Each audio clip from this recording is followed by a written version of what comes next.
Rebecca, thank you so much for being here with us today. Very excited to talk to you and just hear more about your book and the work you've been doing. You are a leading voice in education, and I know you have a lot to share. But first, could you just tell us a little bit about your work with Brookings and the other roles that you have currently? Well, it's lovely to be here, Brandy. Thank you for the invite.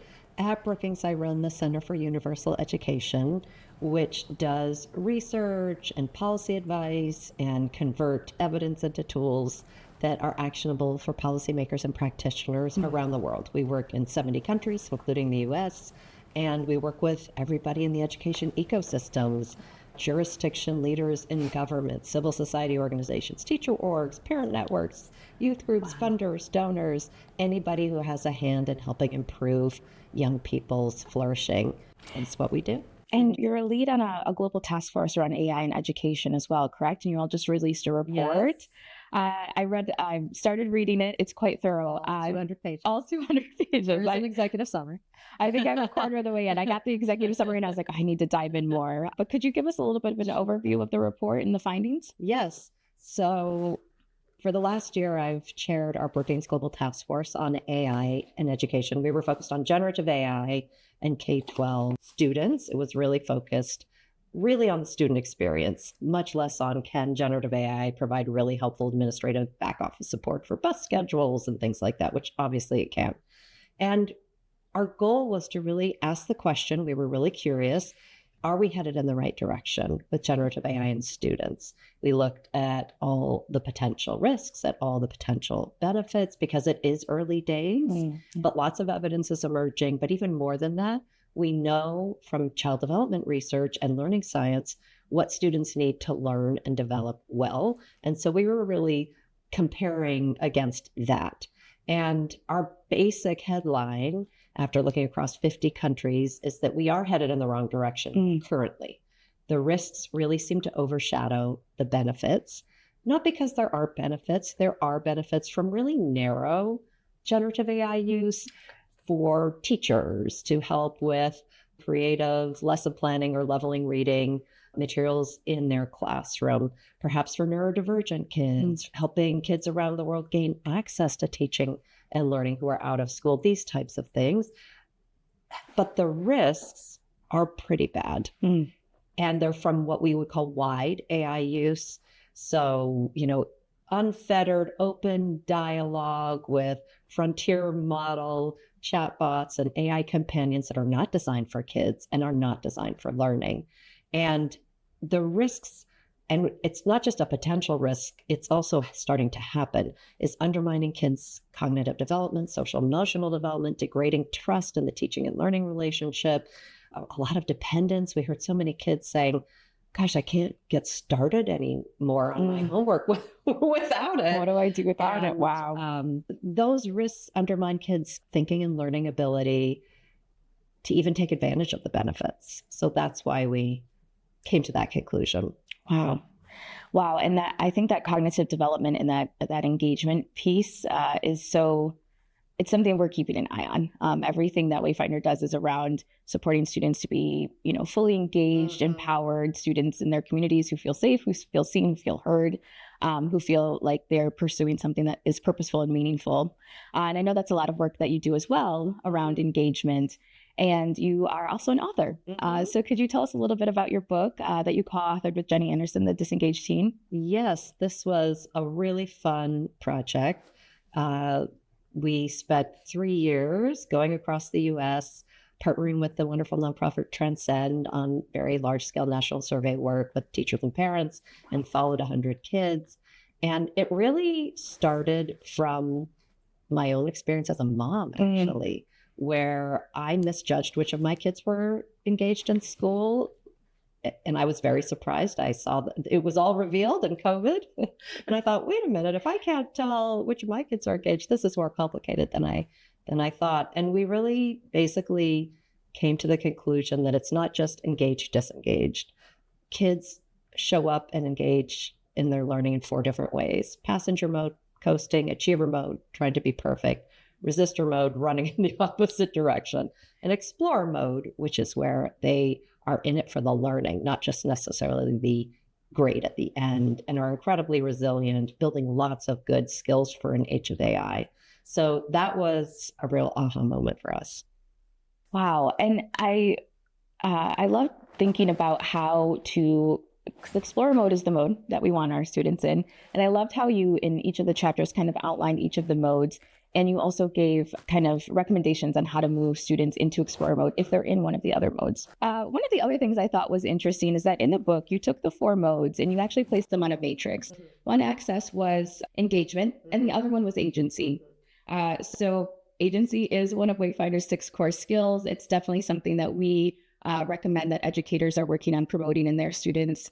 And so I was wondering, from your research and everything that you were seeing, why was agency so important that you really wanted to make sure that that was placed on that axis for the matrix? Yes. So we were really influenced by the work of John Marshall Reeve and his many, many colleagues who have really honed in on their 20 years of research on this particular type of student engagement called agentic engagement.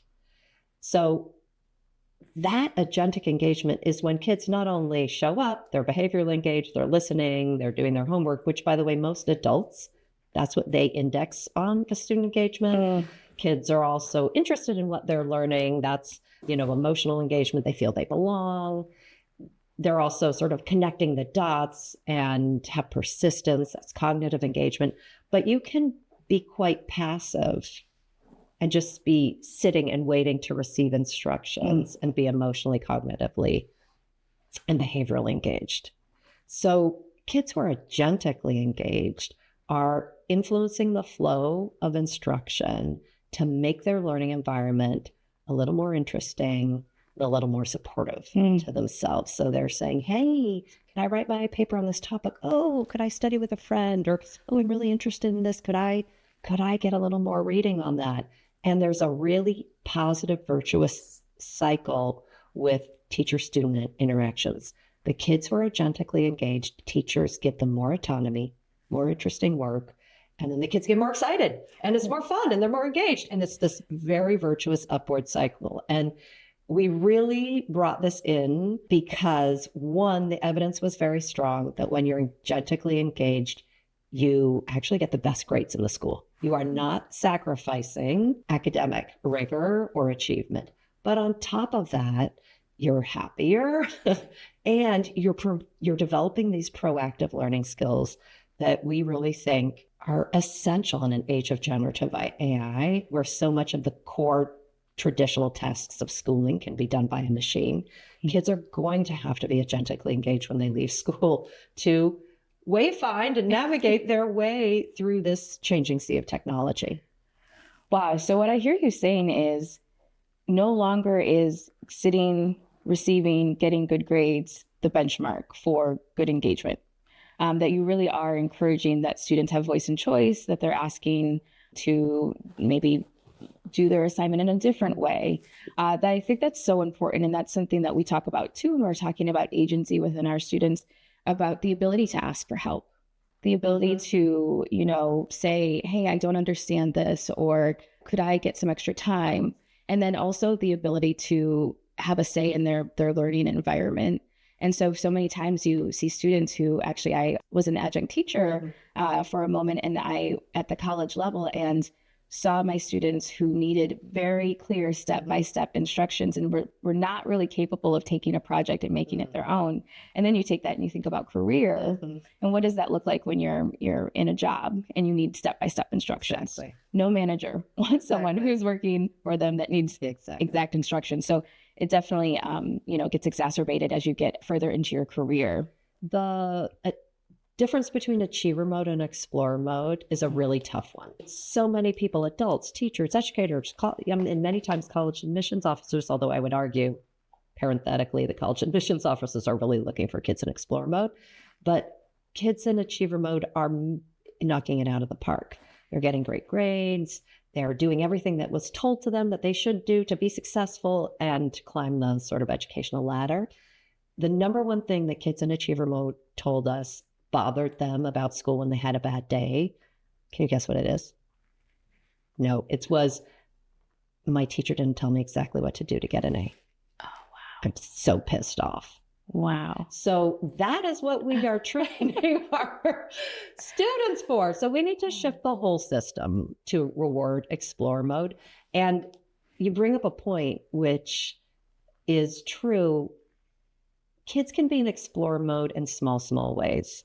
And classroom teachers can give kids even small space, and it will get them into explore mode without sort of even doing full-scale school transformation. However, teachers do have to let kids get into explore mode even a little bit.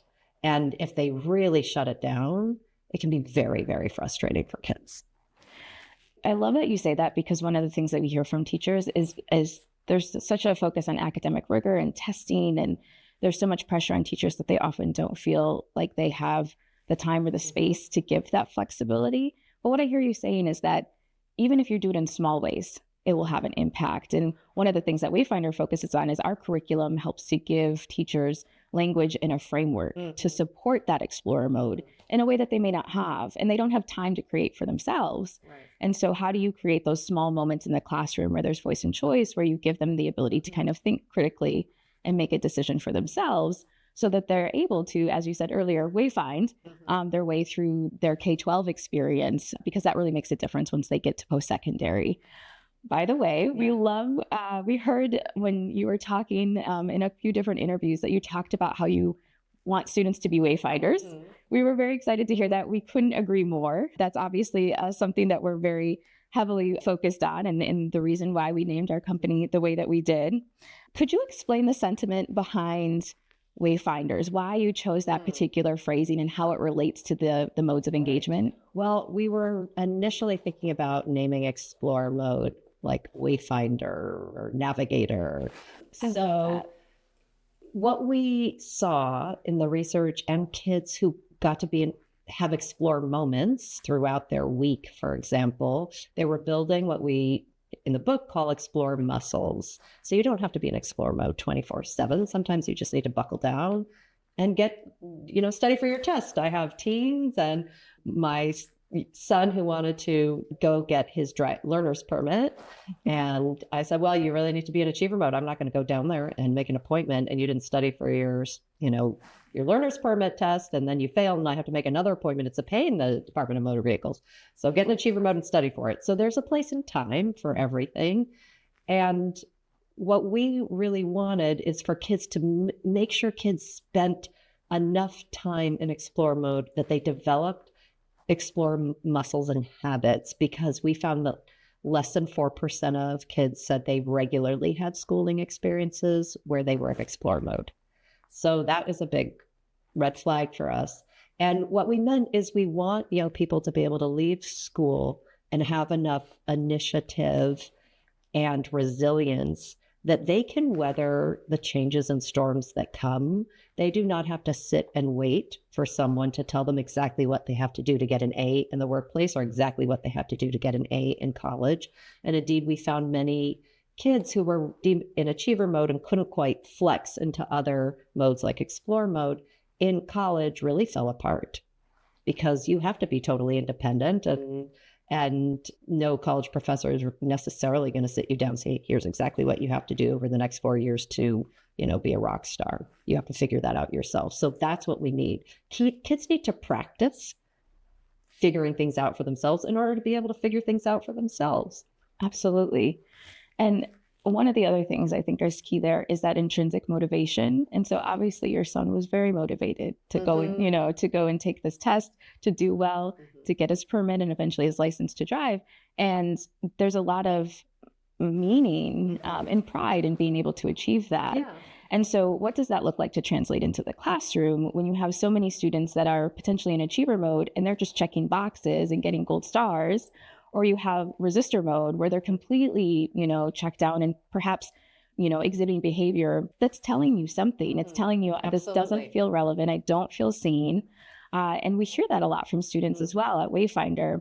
one of the things that I loved is that you ground the book in students' lived experience. Mm-hmm. You have a lot of, quotes, and you talk about specific students and what they were telling you, what their experiences were. And one student in particular really stuck out to me. And I want to, there's actually a full quote from her Okay. that I wanted to get right. So I'm going to go ahead and read this. Her name was Kia. Yeah. It's such a good one. Yeah. It stuck out to me. It's in the first few pages of the book. But Kia is talking about her experience in high school. And she says, "We ask honest questions. Who are we? What is our purpose?" And instead of answers, we're given an equation. She says, "We want the chance to discover our passion, to find ourselves." And I was just blown away by that, because I think sometimes we underestimate our students' ability to advocate for themselves. And clearly she is exercising her agency here. And it really stuck out to me because purpose undergirds everything that we do at Wayfinder. We want our students to feel like the pathway that they're pursuing is meaningful, that it's relevant. But I just loved that quote so much. And I'm wondering, what made you include this quote in the book? This was a core sentiment across many kids, most kids, actually. One of the most common things young people told us about their experience of school, because we're asking them, so, what was your day like? What was good? What was bad? Tell me about your, who you are and what you want to do in the world and how school fits into this. Is school's boring?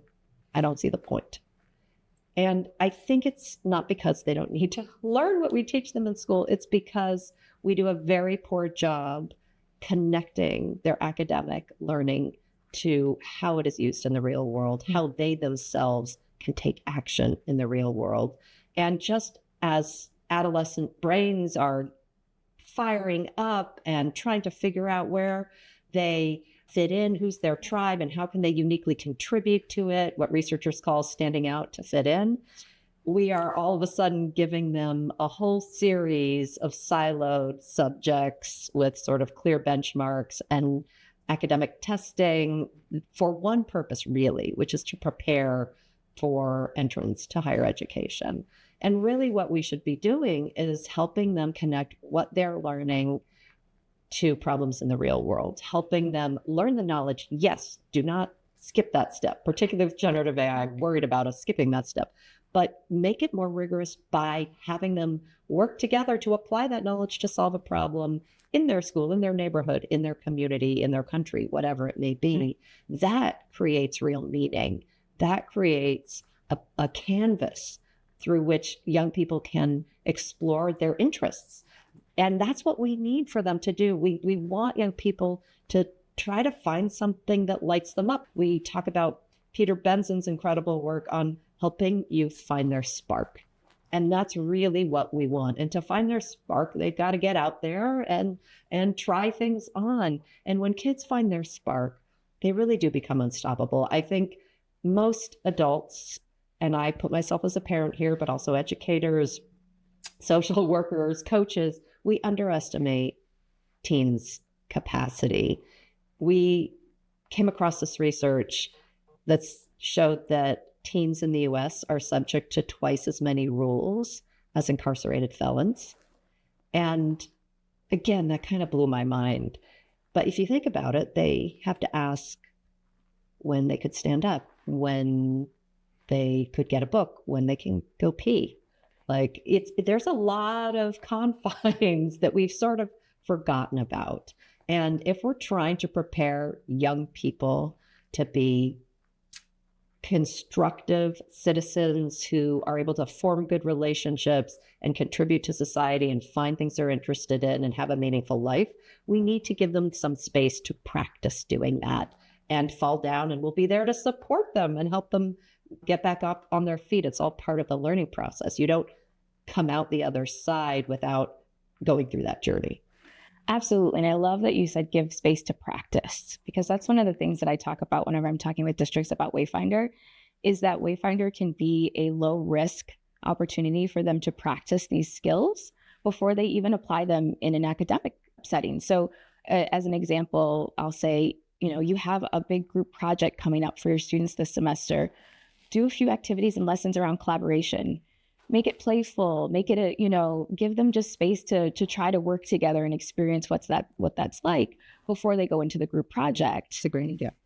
And I haven't seen the Wayfinder curriculum, but I like that idea. Oh, yeah. I'm going to send it to you. I'll send you a few of my favorite activities, and you'll have to let me know what you think. But I love the collaboration activities and the empathy activities in particular, because it gives them that opportunity to practice. And then when it comes time to do that group project, you're going to see students working together more effectively. You're going to see students trying to have empathy for their partner in that group project, right?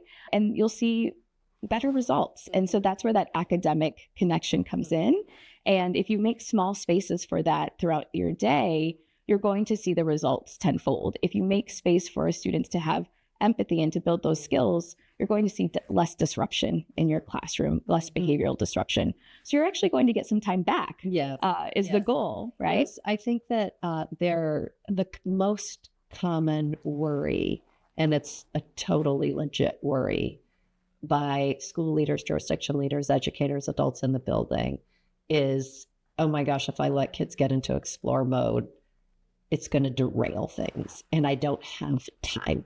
I mean, the number one thing that any school leader, educator, anybody who works in education directly with kids is time. And what we've seen is that when kids are super engaged and super excited, they are attentive. There's less disciplinary issues. They come to school a lot more. Great evidence on that. They have better mental health. You're like having less wraparound supports needed. So you actually are getting more bang for your buck. What are some ways that you would recommend administrators and educators begin to create those conditions for explorer mode amidst that tension that you mentioned, especially in heavily tested subjects like math? So there is a whole toolkit, as you know, in the book, really for teachers and parents. And when I'm talking to school leaders or administrators, I really say, look, you have 4 main levers. People who are making decisions outside of just individual teachers and students. You have a family school lever, because kids can get into explore mode outside of school, and parents and teachers have really got to be on the same page with explore mode. Teachers cannot do this all by themselves. So really bringing parents and teachers together, talking about the 4 modes, sharing the evidence about explore mode, that's some of the things that we've seen to be very helpful. Second, classroom teachers can incorporate autonomy supportive teaching practices. You have a curriculum. Many other groups out there have their own approaches that are excellent.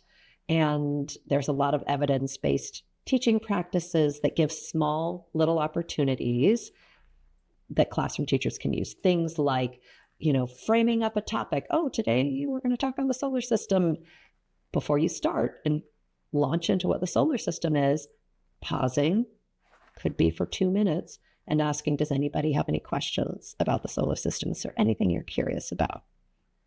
That right there, and a few other small practices like giving kids, 2 or 3 choices on their homework options and asking for feedback at the end. And then, what didn't work in this lesson? What could be better tomorrow? You could give me a note card. You could do an exit ticket, whatever it may be. You have to read it as an educator, and then you can come back and share and respond. But once kids see you're taking their inputs, that really also shifts the dynamic. So that's the autonomy supportive teaching practices in the classroom level. Then you can really think about school policies that are pretty easy to change that are outside of the classroom teacher scope. So for me, I'm a little obsessed about the fact that so many schools have a well-intentioned policy, which is you have to maintain a certain grade point average to participate in the school's extracurriculars. That is the wrong thing to do. The minute a kid is slipping into resistor mode and struggling academically, they need those extracurriculars to stay identified with the school community, to have a place to shine.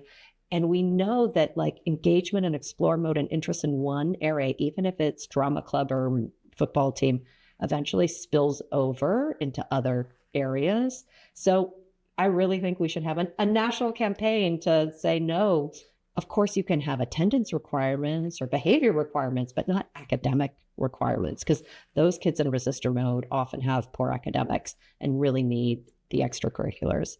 And then the fourth lever is really just big whole-scale system transformation, where we put explore mode at the center. We're doing a lot more acquiring knowledge and applying knowledge. There's many different methodologies for that, but in and out of school, in teams, problem solving with the core content that you have acquired are all great strategies to support explore mode. I love that. Thank you so much. And I love that you were intentional about not just framing the challenges, but also giving recommendations in your book as well. And I think there's a lot of different areas that we could approach. And also there are opportunities to get started in small ways next week, right? And you name both of those, which I appreciate. And that's something that's so important to us too, is helping give school districts a framework to decide where to get started amidst all of the other expectations that our educators have. So thank you so much for being with us. Thank you for all of the work that you're doing in this space, all of the wisdom that you're sharing, and especially thank you for grounding everything that you're sharing in the lived experience of our educators and students as well. It was our treat. Thank you. Thank you.